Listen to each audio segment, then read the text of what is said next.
युतीमध्ये चालतंच आहे, युतीमध्ये मागं पुढं व्हावं लागत.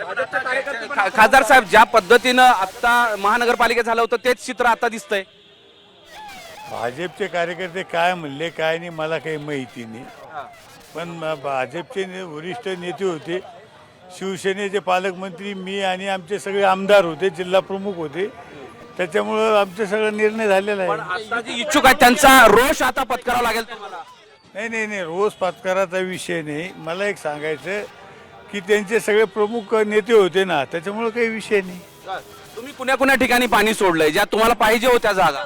नाही, फक्त एकच जागा आमची बिडकींची गेलेली आहे. तर हे होते खासदार संदीपान भुमरे आणि ते असं म्हणतायत की एक जागा बिडकींची त्यांना हवी होती. आणखी इथं कार्यकर्ते जमलेले आहेत आणि शिवसेनेमध्ये तसा कुठलाही वाद नसल्याचं ते सांगतायत. एक प्रश्न खासदार साहेब, शिवसेनेमध्ये असा वाद नाही का? नाही वाद. एका पाठोपाठ एक इच्छुक आहेत. आता पाचोड असेल, तिकडे तुम्ही आता जे सांगितलं बिडकीन असेल, अशा सगळ्या ठिकाणी बघितलं तर इच्छुक खूप आहेत. नाही, इच्छुकांची गर्दी फार आहे, पण मला एक सांगायचं की आता प्रत्येक कार्यकर्त्याला न्याय देण्याचा प्रयत्न आहे आमचा. पण ठीक आहे, आता युती म्हणल्याच्या नंतर कुठंतरी